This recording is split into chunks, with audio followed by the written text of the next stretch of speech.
Hello everybody, welcome back to my channel Trading Secrets. This channel is for entertainment purposes only. For those of you who do not know, my name is Ali. I have over 20 years experience teaching accounting, economics, business and law.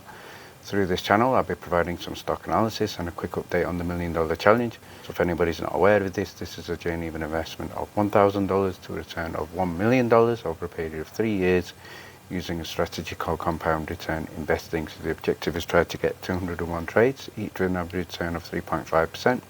It's not 201 consecutive trades, we do take into account losses. So for further details about how to join us for less than $9 a month, information is available in the description below. In today's video I'm going to be looking at MMTLP, some key developments with regard to Congress and also some legal updates, and also looking at some important questions for FINRA. We're also going to be doing a review of some of the weekly watch list, so stay tuned for that. So before we get started, a quick headline here from Market Watch with regard to the US markets. The futures have been steady before key jobs data, so it has been a mixed week. Mostly it's been red, but hopefully this continues to strengthen with good news with regard to jobs.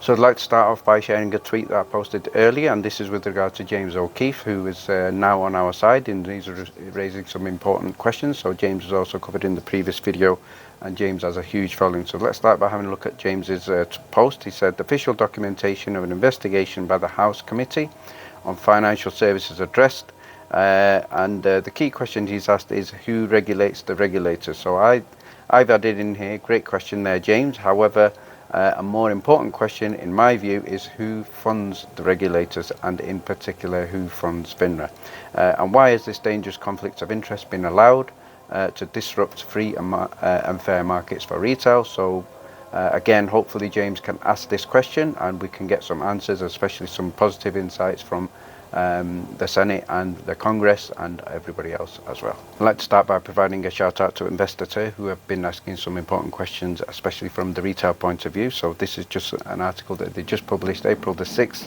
2023. Great headline here. Congress is investigating FINRA's U3 halt and naked short selling. So this is something that we have been pushing. So in the previous video you will know that Congress now are on this, and again also confirmed in this article. The next thing I'd like to share with you is something that happened in around about 2017, and this is from David Burton, who was a senior fellow in economic policy, and Thomas A. at the Rowe Institute. So they were asking a question. The question they were asking in 2017 was with regard to reforming FINRA. So obviously we know FINRA is a self-regulatory organization. We know it's funded by brokers and dealers primarily, and we also know that it has recently been claiming absolute immunity. Again, go ahead and check those articles out. The next thing I'd like to share with you here is a post here from Brandon Nodar B, and he stated something again interesting from the point of view of the OTC markets. So he's come out with an interesting insight here, saying, so let me get this straight, FINRA and the SEC had MMTLP on the fraud radars for over a year, and the first time it was given a caveat emptor label was at 5:01 p.m. 8th of December. So that's very interesting, so check that post out. So in terms of a caveat emptor, just for anybody who is not aware of this, for clarification, this is a principle that the buyer alone is responsible for checking the quality and suitability of goods before a purchase is made. So with regard to MMTLP, it looks like they were giving warnings right at the very end, when obviously people had made their investments, but not at the beginning. So certainly not important from the investor point of view.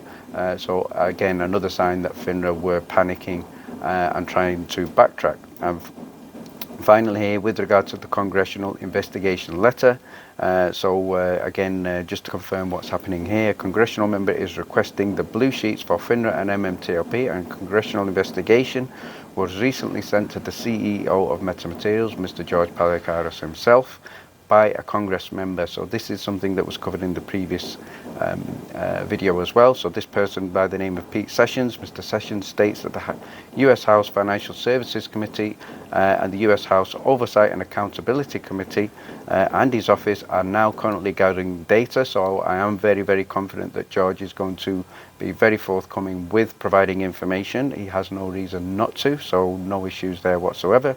So the Congress member, which is obviously Pete Sessions, states that there have been issues with FINRA. So again, special credit and thanks to Pete for taking up this issue. So he states here, several issues have been brought to my attention surrounding the trading and ultimately the U3 halt issued by FINRA and obviously the ticker symbol MMTLP. So his understanding is in taking with FINRA personally, and there has been a hiccup in the matter and that there may be short positions that have not settled in the trades of MMTLP. So I'm going to go a bit further and say not maybe short positions, there are definitely short positions.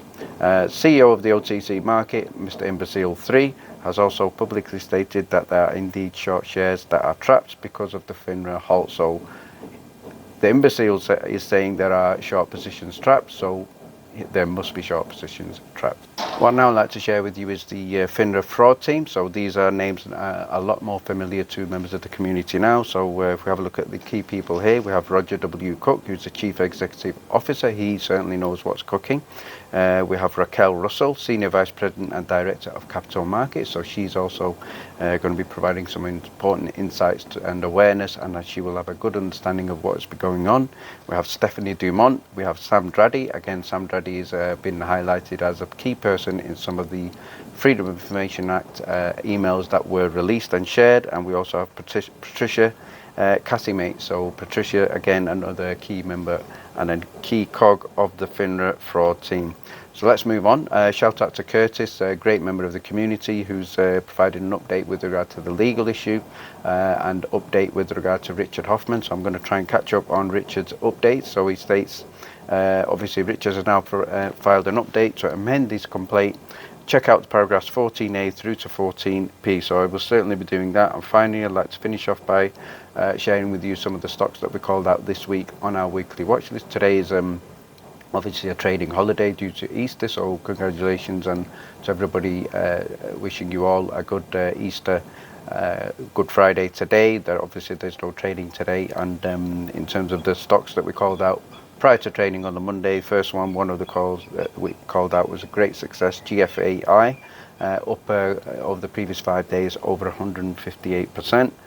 We also called out ticker symbol, let me just check, 1 second, ticker symbol YMAB, and that was another great call, up over 33%. So congratulations to everybody who got in those stocks. There are many others, but not all calls are successful. So if you'd like to get the next weekly watch list prior to the next open of the markets trading, you can certainly join us. Details are in the description below. Thank you very much for watching. Please stay tuned.